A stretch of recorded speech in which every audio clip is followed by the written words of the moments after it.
નમસ્કાર મિત્રો આજ તમારી સમક્ષ તમારા સંતાનના લગ્નમાં કોઈ પણ પ્રકારની બાધા આવતી હોય, કોઈ પણ પ્રકારના વિઘ્નો આવતા હોય તો આજે આ વિડિયો ખાસ તમારા માટે છે. આપનું મેષ લગ્ન હોય તો હવે કયા કારણોથી લગ્ન મોડા થવાના કારણો બને છે, સાથે એના માટે ઉત્તમ ઉપાય કયા છે, સવિસ્તાર સાથે આજ તમારી સમક્ષ ચર્ચા કરવા જઈ રહ્યો છું. મેષ લગ્ન કોને કહેવાય? જન્મ કુંડળીમાં પ્રથમ ભાવમાં 1 નંબર લખ્યા હોય એને મેષ લગ્ન કહેવામાં આવે છે.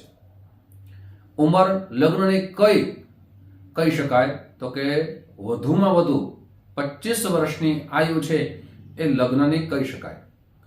પણ 25 પછી જ્યારે આયુ વધતી જાય, ઉંમર વધતી જાય ત્યારે એ સંતાનને પણ ચિંતા થાય છે, એમના માતા પિતાને પણ ચિંતા થાય છે, એમના સગા વાલાને પણ ચિંતા થાય છે કે આ સંતાનના લગ્ન ક્યારે થશે.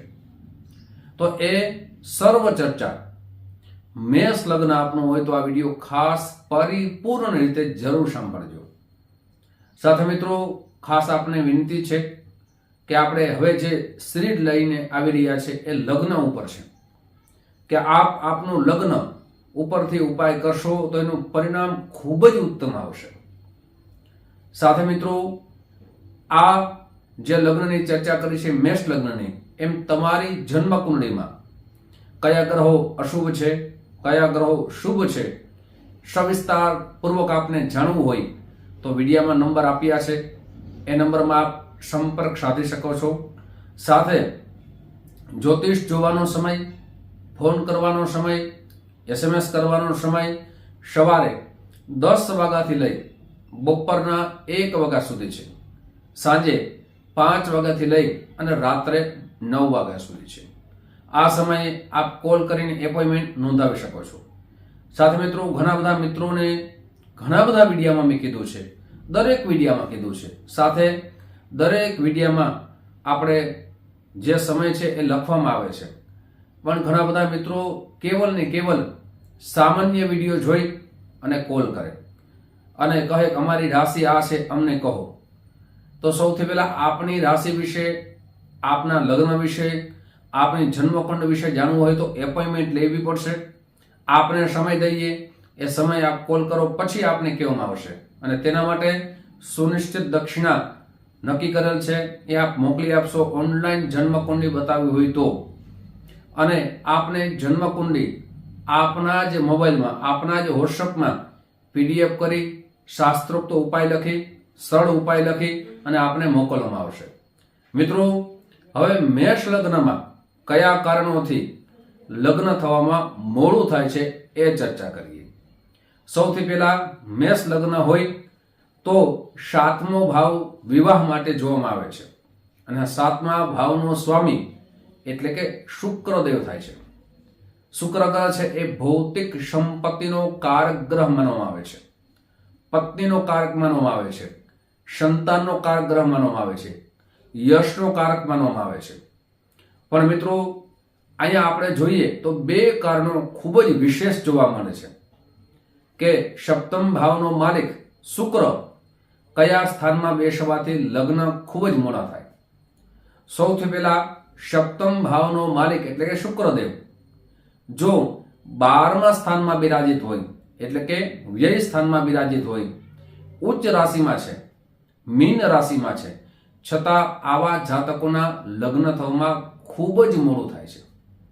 એમના જીવનની અંદર ભૌતિક સંપત્તિ ખૂબ જ પ્રાપ્ત થાય છે, પોતાના જીવનની અંદર લક્ઝરી લાઈફ જીવે છે, સાથે ખૂબ જ ઉદાર મનવાળા હોય છે.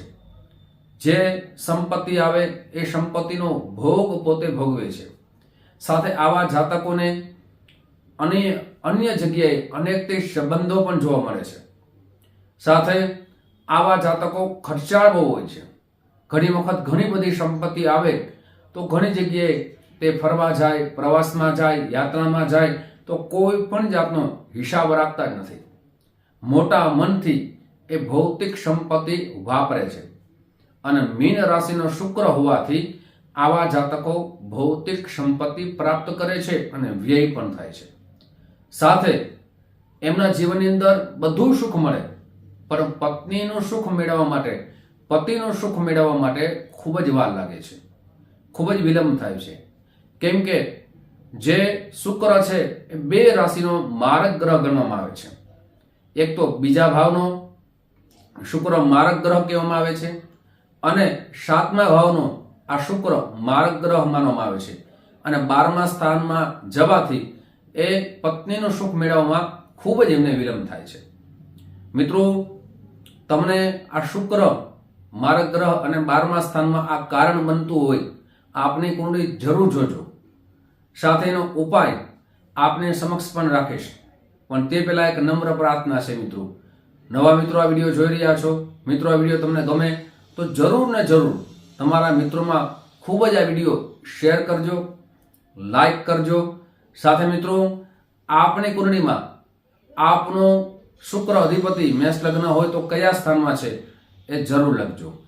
સાથે મિત્રો, ઉપાય જરૂર કહીશ, આ અચૂક ઉપાય જરૂર કરજો, જેનાથી આપના લગ્નમાં કોઈ પણ જાતના વિઘ્નો આવતા હોય, વિલંબ થતો હોય એ જરૂર દૂર થશે.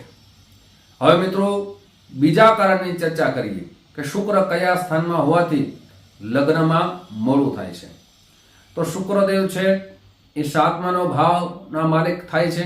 જો આ શુક્રદેવ 6ઠ્ઠા સ્થાનમાં હોય તો આવા જાતકો પણ લગ્નમાં ખૂબ જ મોડું થાય છે. 30 વર્ષ, 32 વર્ષ એમની ઉંમર વધતી જાય છે. સાથે 6ઠ્ઠા ભાવમાં શુક્ર હોવાથી એ જે છે એમ કંઈ કન્યા રાશિમાં આવે છે, અને કન્યા રાશિમાં શુક્રદેવ નીચ ગણવામાં આવે છે, નીચ રાશિના શુક્રદેવ ગણવામાં આવે છે. તો આવા જાતકો એમના જીવનની અંદર ભૌતિક સંપત્તિનો હંમેશા અભાવ જોવા મળે છે. એટલે કેમ કહી શકાય કે લક્ઝરી લાઈફ એમના માટે ખૂબ જ જે દૂર રહે છે. પણ આવા જાતકો ઉદાર મનવાળા હોય છે, પરોપકારની ભાવના રાખવાવાળા હોય છે. હર હંમેશા બીજાનું કાર્ય કરવું એમના માટે ઉત્તમ બને છે. રાતના મિત્રો ગમે તેટલા વાગે એમને જગાડો અને કહો કે મારું આ કાર્ય છે, કોઈ પણ જાતનો વિચાર કર્યા વગર એ તમારા કાર્ય માટે તત્પર થઈ જશે. સાથે આવા જાતકો એ પણ જોવા મળ્યું છે કે હર હંમેશા એમની વિચાર શક્તિ, એમની નિર્ણય શક્તિ આટલી બધી મજબૂત હોતી નથી, નિર્ણય લેવામાં ખૂબ જ વાર લાગે છે. સાથે આવા જાતકોના શત્રુ પણ વધારે હોય છે.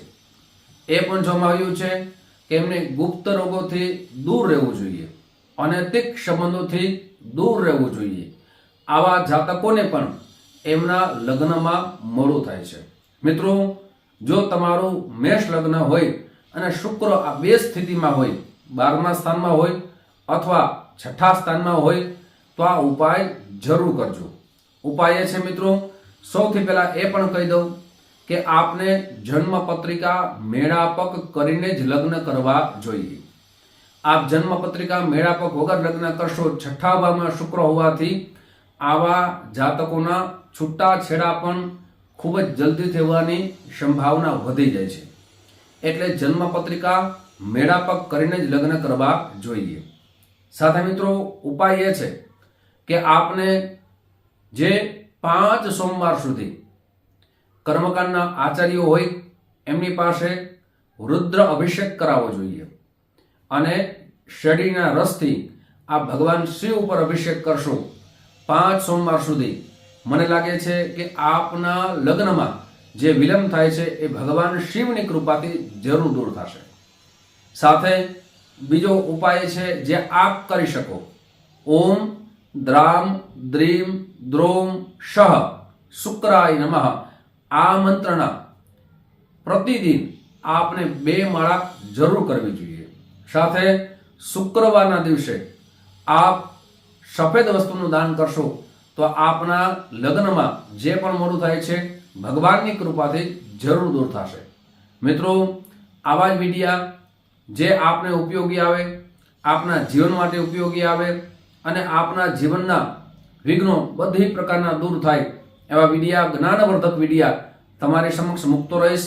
આપ જે પ્રેમ આપો છો એ પ્રેમ બદલ આપ સૌનો હૃદયથી ખૂબ ખૂબ આભાર વ્યક્ત કરું છું. યુટ્યુબના માધ્યમથી ફરીથી મળશું. આપ સૌને મારા જય શ્રી કૃષ્ણ, મહાદેવ.